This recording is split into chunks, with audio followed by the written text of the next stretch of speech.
Welcome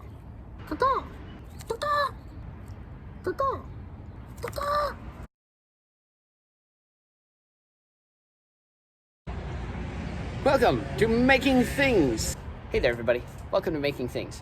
Recently, I've been getting a lot of Amazon packages, and therefore I've been getting a lot of cardboard boxes. On top of the fact that we're currently remodeling our house, and we have a bunch of flooring that's come in these boxes behind me, as well as a TV. So I have a lot of cardboard. I have a lot of big pieces of cardboard. And I thought I could just throw all this away, or I could make something with it.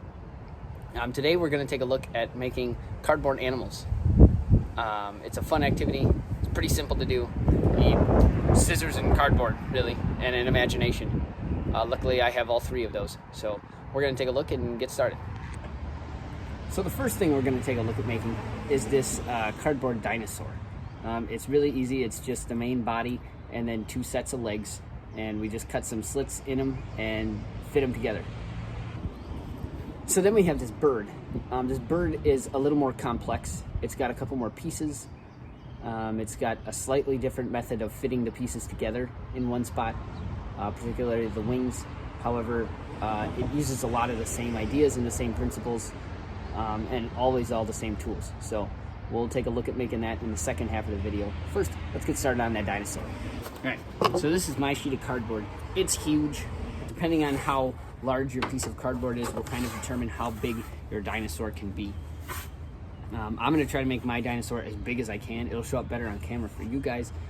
If your dinosaur is smaller, that's cool too. Whatever size cardboard you have. So I'm going to start out by drawing out my dinosaur shape. I just want to draw the body to start out with.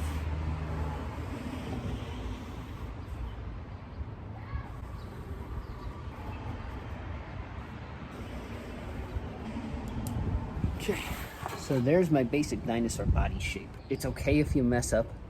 I have a lot of lines that go over, like this one here and this one here, and we're gonna cut it all out so it doesn't matter.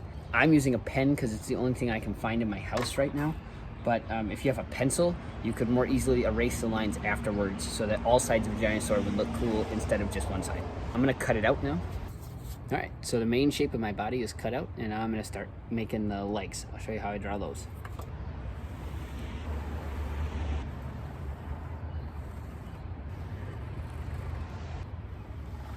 So as you can see, it's a super basic shape. I just make a big U, and then I make a little U inside it, and then I close it off. The height of your dinosaur will be determined by how tall you draw these. I'm gonna cut these out now, and I'll show you what they look like when they're done. Awesome. I have my two legs cut out, and now we need to talk about how we fit them to the body and make it stand up. So really, it's just a couple of thin cuts that we have to make, and then they'll thread together.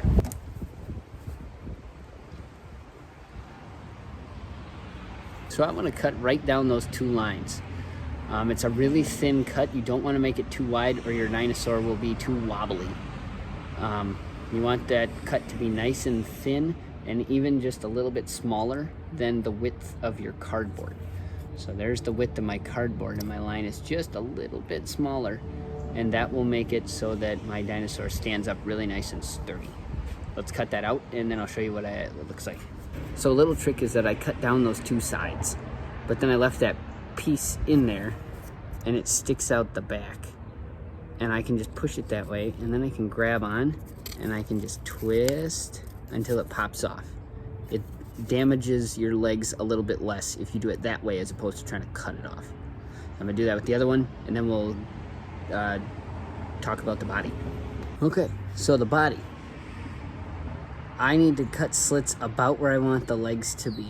And so I think I want a leg right about there and maybe back here. So I'll mark that up and show you what it looks like. Okay, so it looks something like that. And then we're just gonna cut there and cut there the same way I did on those leg pieces. And then I'll show you how they fit together.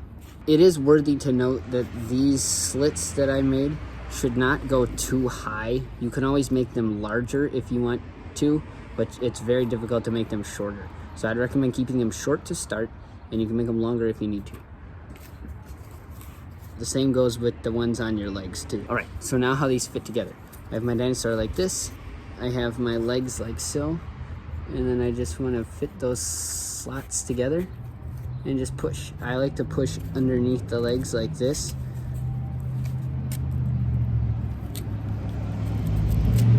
And push them on until they're on nice and snug. We do the same thing with the back ones. There's my dinosaur.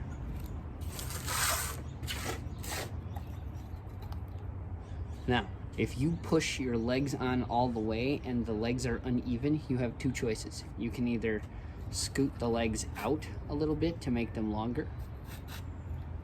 Oops, no, that's too short. Or you can cut a little bit of the legs off on the bottom to make him stand more straight. Like I said, the bird is a little more complex. There's 1, 2, 3, 4, 5, 6 pieces to the bird. Again, it's all very much the same principle. I'm just drawing shapes, cutting them out, cutting slots in them, and fitting them together. I'll show you what each of those pieces look like and how I fit them together to make a bird. Okay, so my first shape is this peanut shape. You don't want to cut one out, ignore the slots for now, but you want to cut one out that's peanut shaped. So next you want to cut out this body. And this is just, I just traced the bottom half of my peanut shape and then rounded this corner off. You can see I just traced it and then I just drew it a line right here and then I cut that out. Your next piece will be the head. This part was tricky for me to get the right shape to make it look like a bird's head. I started with the beak, so I drew a big triangle and then I sort of drew a circle around it. Next you'll need some wings. You'll need 2 of them. They'll need to be identical. And once you get a wing shape, just trace it and cut it out again. Your wing shape may be different from mine. You might find that you want different looking wings. That's totally cool. Whatever wing shape you would like to use is okay. This is just the one that I used. The one thing that you'll need to do with your wings, regardless of what shape they are, is make this little tab on them. It has to stick out. It doesn't need to stick out super far. It kind of needs to stick out like a fingernail. Next, you'll need a tail. I used a super basic shape for my tail. It's just some really straight lines. It's super easy to cut out, and it still looks really good, I think. But you can do whatever tail shape you would like as well. So now we're gonna fit all these pieces together. So again, you'll need to cut a notch in the head and a notch in the upper part of the body. And then those will just slide together like so. Bird. Next, I put the body on, and again, slots, and they just slide together. Body. Now for the wings. These are interesting. So you have to cut little holes in there like that. You might be able to just take your scissors and cut a slot in there by just taking one piece of the scissors and pushing it through and making a little slice up. If it's not a perfect hole like this to see through, that's okay. You should be able to push your cardboard through, and that should make a really tight wing fit, which is probably better than the way I did it. Now we take our little tab that we cut out, should be about the same size as the hole, and then we just wiggle it in and push it into place. Now we take our other wing, and we do the same thing on this side. So getting the wings to fit in is a little tricky. It just requires a little bit of patience.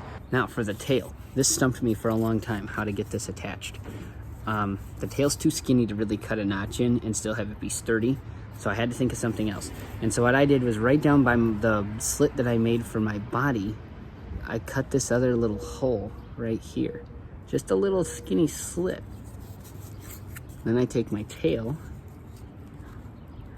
and I just push it in there, and then I can sort of turn it at whatever angle I want. And that is the bird. So that's how you make birds and dinosaurs. There's probably hundreds of other dinosaurs you could make using this same idea. Like I said, I tried to make a Tyrannosaurus Rex and it turned into a bird. So if you can make a Tyrannosaurus Rex, more power to you. I think it's really hard, and I'm not quite sure how to do it because he only has 2 feet to stand on instead of 4. Yeah, these are my dinosaurs. I plan to make a lot more and have just an army of dinosaurs in my house. So that's all for this video, guys. Thanks so much for watching, and I'll see you next time on Making Things. Have a good one.